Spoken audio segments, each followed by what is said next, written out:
In 2019, the Minnesota Vikings selected what was described as the best prospect at his position in a decade. This man is still on this team today. Let's talk about him.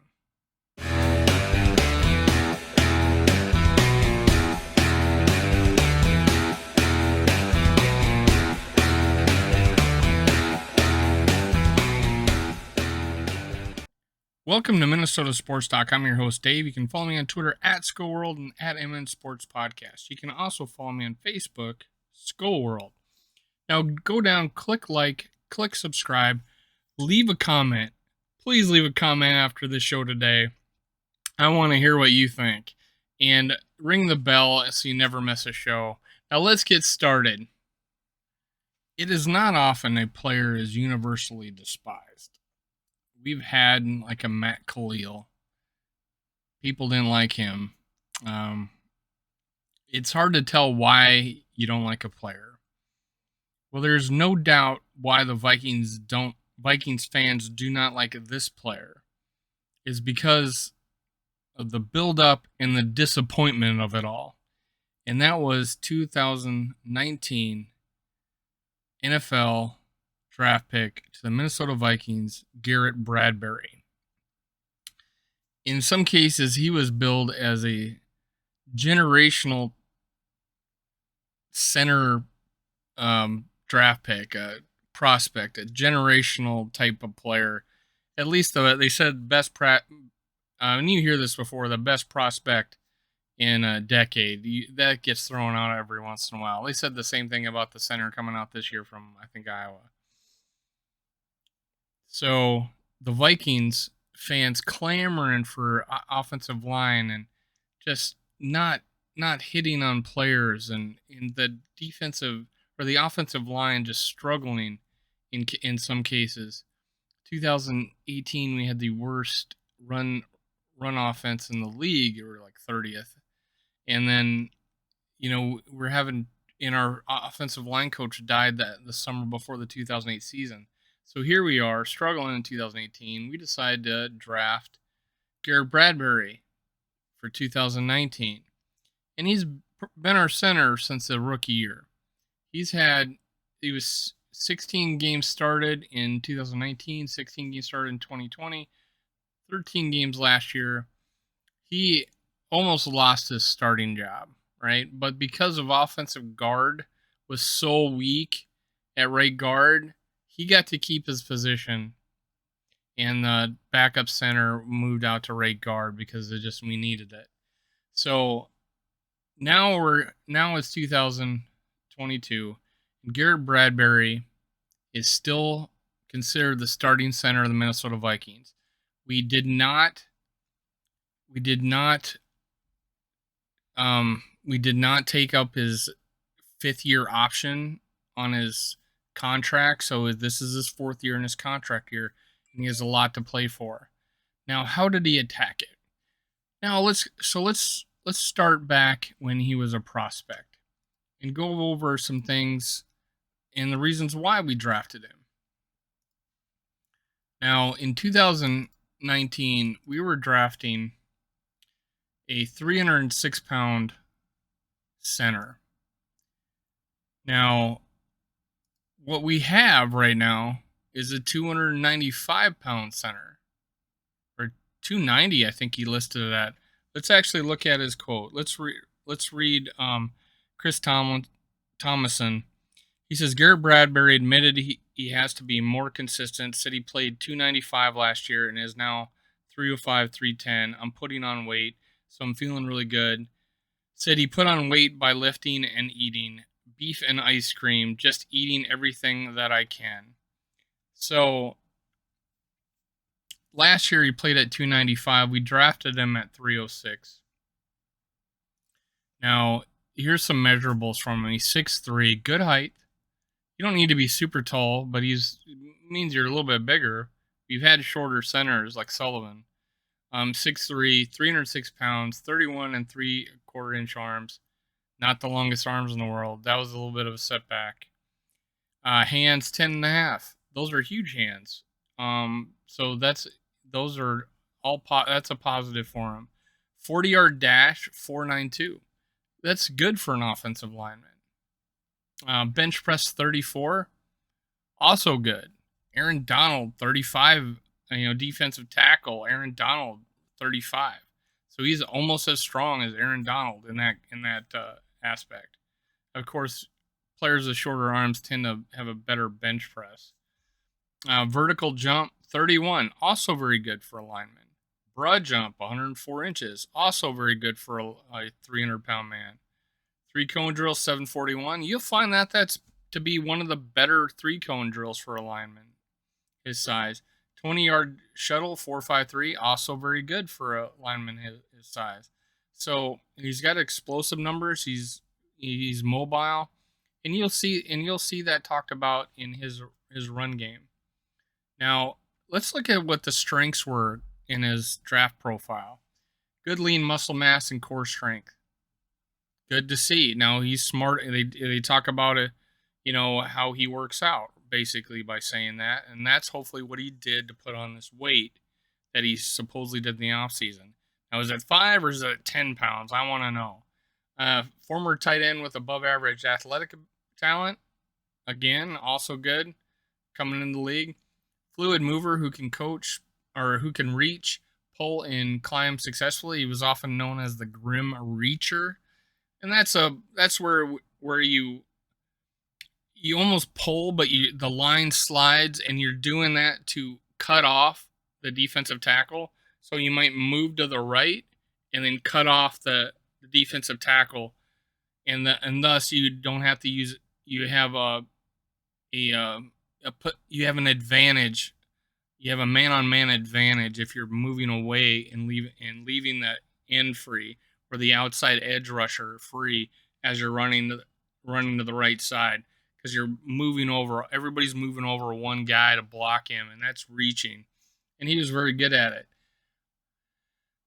it. Plus reactive athleticism for sudden switch from one block to the next. You could say that, in his running blocking ability. Impressive body control, jumps off tape. Again, all things that he was known for. Ready hands and quick to find target in the run or pass. Again, good quality. Grip strength, the snatch, center, and sustain blocks probably has a lot to do with his hand size and strength. Quick recognition, response against gaming defensive fronts. They all say he's smart and reactive. There's things that we'll talk about what he's not good at and what stands out. Won't overset in pass pro and maintains mirror. We'll find out. That he's not known for his pass blocking, so this might have been a miss on that. Nose tackle catch those hands in their chest early in their rush. He has short arms, so nose tackle has long arms is going to have an advantage of him. And Akeem Hicks would just put him in the lap of Kirk Cousins. So it's a little difficult to believe. Footwork and upper body power, redirect gap rushers. Power and Garrett Bradbury were not synonymous. Agility to recover from a poor start to his rep. He does have agility. That's not a doubt there.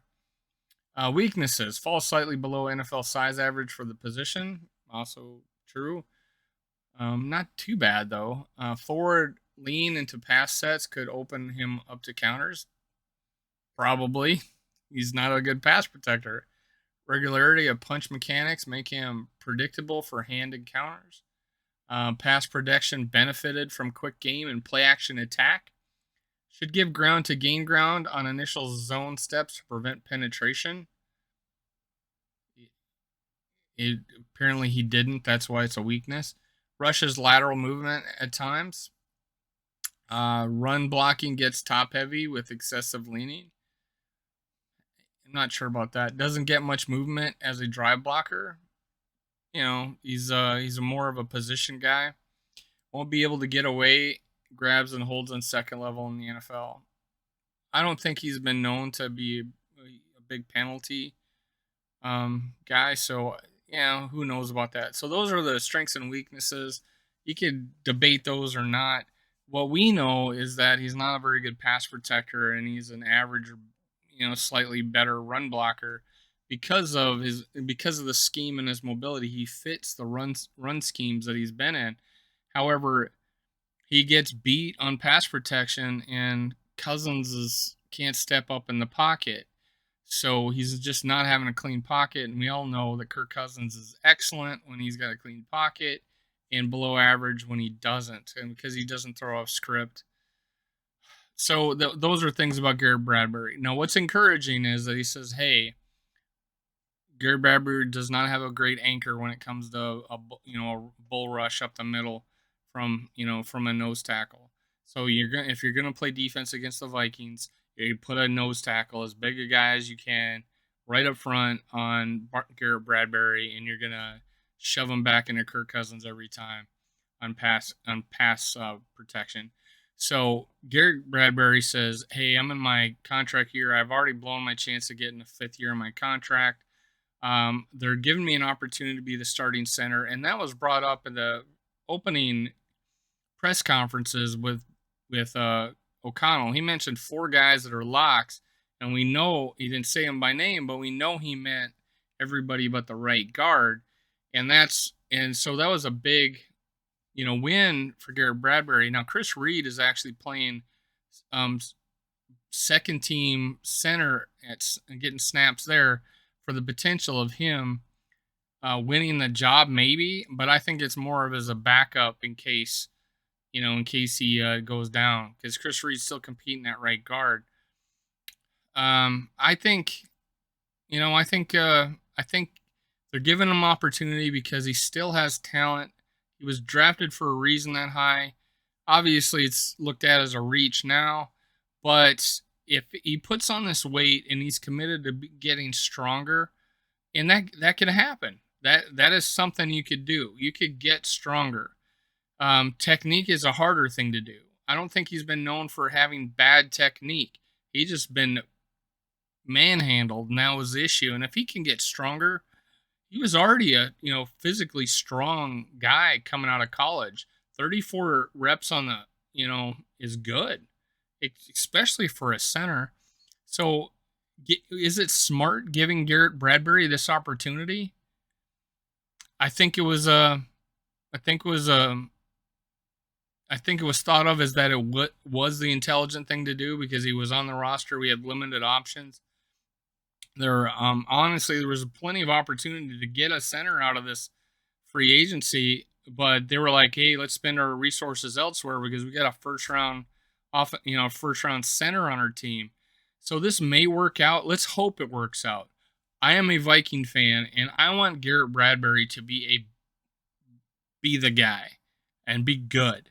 I don't want him to be bad. I don't want him to leave and go somewhere else and be good. I'm hoping he's good here. If he's bad here, then yeah, switch him with Chris Reed and let's go. Let's next man up. But if he's done what he said that he's done and he improves on his anchor, and that's his biggest deal is in pass protection, he just gets beat up.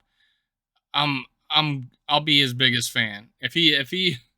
I'll take back everything I said about him if he comes back and becomes the potential we thought he was going to be when he got drafted. That's it for today. This is Minnesota Sports Talk. I'm your host, Dave. You can follow me on Twitter at @SkullWorld, at @MNSportsPodcast, and also Facebook, SkullWorld. Click like, click subscribe, ring that bell. Make sure you leave a comment. I want to hear what you think. I know what it's gonna be like, but hey, I want to hear what you want to say about Garrett Bradbury. He's been disappointing. Let's hope he does the best he can this year, and we go win a Super Bowl. Talk to you later.